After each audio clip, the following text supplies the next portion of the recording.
নমস্কাৰ সকলোকে স্বাগতম জনাইছো মোৰ ইউটিউব চেনেললৈকে। আজি এই ভিডিঅ'ৰ জৰিয়তে এটা অত্যন্ত গুৰুত্বপূৰ্ণ খবৰ ভাল খবৰ আপোনালোকক দিব বিচাৰিছো।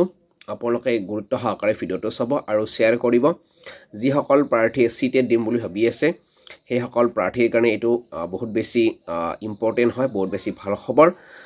যিসকল প্ৰাৰ্থীয়ে সিটেট দিম বুলি ভাবি আছে সেই সকল প্ৰাৰ্থীৰ কাৰণে সিটেটৰ ফালৰ পৰা আহিলে এখন গুৰুত্বপূৰ্ণ নটিচ, আৰু যিখন নটিচৰ জৰিয়তে আমি জানিব পাৰিছো বা দেখিছো যে জুলাইৰ 7 তাৰিখে পুনৰ সিটেট অনুষ্ঠিত হ'ব, যিটো নেকি সিটেট দিব বিচৰা প্ৰাৰ্থীসকলৰ কাৰণে বহুত বেছি ভাল খবৰ।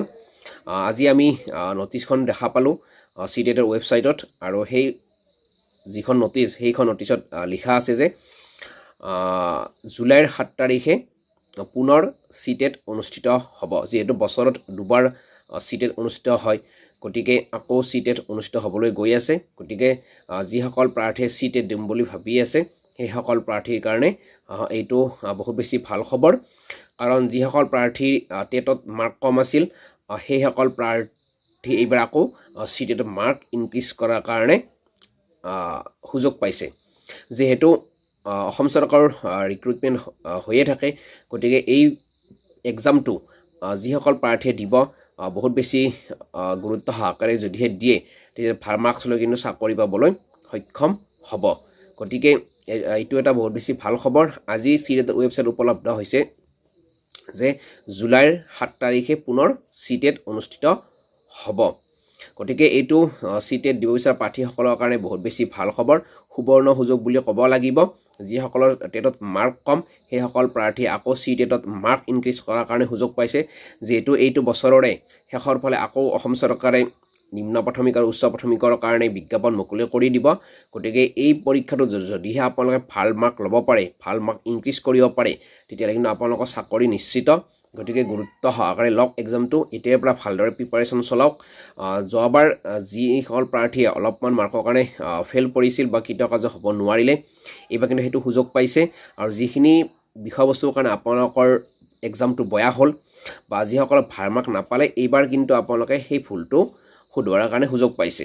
এইবাৰ জুলাইত যিটো পৰীক্ষা অনুষ্ঠিত হ'ব সেই পৰীক্ষাটোত যদিহে আপোনালোকে ভাল মাৰ্কছ ল'ব পাৰে, বেছি মাৰ্ক পায় আপোনালোকে, তেতিয়াহ'লে কিন্তু এই যে এইটো বছৰ শেষৰ ফালে পুনৰ বিজ্ঞাপন মুকলি কৰিব চৰকাৰে, তাত কিন্তু আপোনালোকৰ চাকৰি প্ৰায় এইবাৰ নিশ্চিত হ'ব যদিহে আপোনালোকে ভাল মাৰ্ক ল'ব পাৰে। গতিকে সময় আছে, 3 মাহ সময় আছে। গতিকে এইখিনি সময়ত আপোনালোকে ভালদৰে প্ৰিপাৰেশ্যন চলাওক। যিখিনি আপোনালোকৰ দুৰ্বলতা আছে সেই দুৰ্বলতা শুধৰোৱাৰ কাৰণে সময় পাইছে। গতিকে আপোনালোকৰ কাৰণে যিসকল প্ৰাৰ্থী সিটেট দিম বুলি ভাবি আছে সেই সকল প্ৰাৰ্থীৰ কাৰণে কিন্তু বহুত বেছি ভাল খবৰ। আজি সিটেটৰ ৱেবছাইটত উপলব্ধ হ'ল যে 2024 বৰ্ষৰ জুলাই মাহৰ 7 তাৰিখে পুনৰ সিটেট অনুষ্ঠিত হ'ব। গতিকে সুবৰ্ণ সুযোগ, এই সুযোগটো আপোনালোকে নেহেৰুৱাব। এতিয়াৰে পৰা ভালদৰে প্ৰিপাৰেশ্যন চলাওক, ভালদৰে এক্সামৰ কাৰণে যিখিনি আপোনালোকৰ দুৰ্বলতা, যিটো বিষয়ত আপোনালোকৰ দুৰ্বলতা আছে সেই ছাবজেক্টটো আপোনালোকে কোচিং লৈ কিনে হ'লেও আপোনালোকে যাতে ভাল মাৰ্কছ পাব পাৰে তাৰ কাৰণে চেষ্টা অব্যাহত ৰাখক। পুনৰ প্ৰস্তুতি আৰম্ভ কৰক। যেহেতু সিটেট বছৰত দুবাৰ অনুষ্ঠিত হয়, গতিকে সিটেট দিব বিচৰা বা টেট দিব বিচৰা প্ৰাৰ্থীসকলৰ কাৰণে বহুত বেছি ভাল খবৰ। কাৰণ এবাৰত মাৰ্ক ইনক্ৰিজ কৰিব নোৱাৰিলেও নেক্সট বাৰ মাৰ্ক ইনক্ৰিজ কৰাৰ সুযোগ পায়। আৰু যিহেতু পুনৰবাৰ এতিয়া যিহেতু এটা বিজ্ঞাপনৰ কাৰণে আবিৰ্ভাৱ চলি গ'ল, এই নিযুক্তিটো হোৱাৰ পিছতে এই বছৰ শেষৰ পৰা যিহেতু আকৌ বিজ্ঞাপন মুকলি কৰিব চৰকাৰে, তাত যাতে আপোনালোকৰ চাকৰিটো নিশ্চিত হয় সেইকাৰণে আপোনালোকে এতিয়াৰে পৰা ভালদৰে প্ৰিপাৰেশ্যন চলাওক, সুন্দৰকৈ প্ৰিপাৰেশ্যন চলাওক। যিখিনি দুৰ্বলতা আছে সেইখিনি খুঁটি নাতিখিনি সমস্যাটো সমাধান কৰাৰ চেষ্টা কৰক, যাতে আপোনালোকে এইবাৰ মাৰ্কটো ইনক্ৰিজ কৰাৰ কাৰণে পাৰে। কাৰণ যোৱা যিটো এক্সাম হৈ গ'ল সিটেটৰ, তাত বহুতেই উত্তীৰ্ণ হ'ব নোৱাৰিলে অলপ মাৰ্কছৰ কাৰণে। সেইসকল প্ৰাৰ্থীয়ে এইবাৰ সুযোগ পাইছে, আৰু যিসকলে উত্তীৰ্ণ হৈ কিন্তু বহুতে মাৰ্ক কম পাইছে, আৰু সেই মাৰ্ক কম পোৱা প্ৰাৰ্থীসকলৰ এইবাৰ কিন্তু যিখিনিত মানে তেওঁলোকে ৰৈ গৈছিল মাৰ্ক নাপালে, সেইখিনি এইবাৰ সুযোগ পোৱা মানে কি ইনক্ৰিজ কৰাৰ কাৰণে সুযোগ পাইছে। গতিকে এইটো এটা বহুত বেছি ভাল খবৰ সিটেট দিব বিচৰা প্ৰাৰ্থীসকলৰ কাৰণে।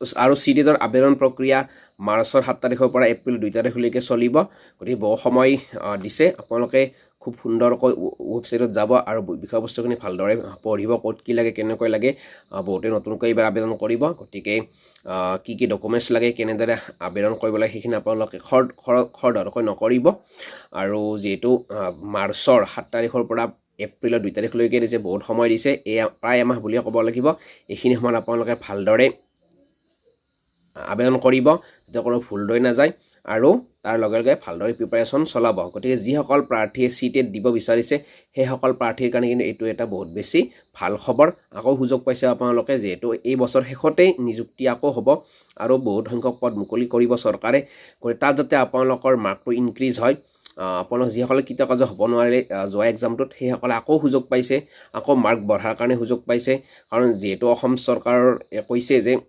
বছৰত যিহেতু চিটেট দুবাৰ অনুষ্ঠিত হয় গতিকে অসম টেট কিছু বছৰলৈকে অনুষ্ঠিত নকৰে গতিকে আপোনাৰ চিটেটে দি থাকিব লাগিব তেনেক্ষেত্ৰত যিহেতু আকৌ চিটেট আহিল আজি নটিফিকেশ্যন প্ৰকাশ পালে জুলাইৰ 7 তাৰিখে জুলাই 7 তাৰিখে পৰীক্ষা অনুষ্ঠিত হ'ব গতিকে সময় বহুত আছে আবেদন প্ৰক্ৰিয়াখিনি আপোনালোকে 7 মাৰ্চৰ পৰা 2 এপ্ৰিলৰ ভিতৰত কৰিব লাগিব যি ডকুমেণ্টছ লাগে আপোনালোকে ভালদৰে ৱেবছাইট গৈ চেক কৰিব তাত প্ৰয়োজনীয়খিনি আপোনালোকে দাখিল কৰিব কৰাৰ পিছত আপোনালোকে ভালদৰে প্ৰিপাৰেশ্যন চলাওক এতিয়াৰ পৰা যিখিনি বিষয়ত দুৰ্বলতা সেইখিনি আপোনালোকে কষ্ট কৰক বহুত বেছি কষ্ট কৰক যাতে আপোনালোকৰ মাৰ্কটো ইনক্ৰিজ কাৰণ যিহেতু আপোনালোকে প্ৰত্যেকেই জ্ঞাত এতিয়া টেটত যাৰ মাৰ্ক বেছি তেওঁ এই চাকৰিটো পোৱাত মানে সম্ভাৱনা বেছি থাকে আগৰ একাডেমিক মাৰ্কৰ এতিয়া প্ৰয়োজন বেছি নাই কম পাৰ্চেণ্ট যিহেতু ল'ব এইবাৰ গতিকে টেটৰ ওপৰত গুৰুত্ব দিয়াৰ কাৰণে টেটৰ মাৰ্কটো বহুত বেছি ইম্পৰ্টেণ্ট হয় গতিকে চিটেট পুনৰ কৈছোঁ চিটেট যিসকলে দিব বিচাৰি আছে বা যিসকলৰ ভাল নহ'ল বা মাৰ্ক কম পালে সেইসকলৰ পাছে পুনৰ সুযোগ আহিছে সোণালী সুযোগ এই বছৰ শেষতেই আকৌ বিজ্ঞাপন মুকলি হ'ব গতিকে তাত যাতে আপোনালোকে চাকৰিটো পায় এতিয়াৰ পৰা সাজু হওক এইখিনিয়ে ধন্যবাদ আৰু পুনৰ ইনফৰ্মেশ্যন দিম চিটেট সম্পৰ্কীয় আপোনালোকে ছাবস্ক্ৰাইব কৰি থৈ দিব আৰু শ্বেয়াৰ কৰিব গতিকে ধন্যবাদ জয় অসম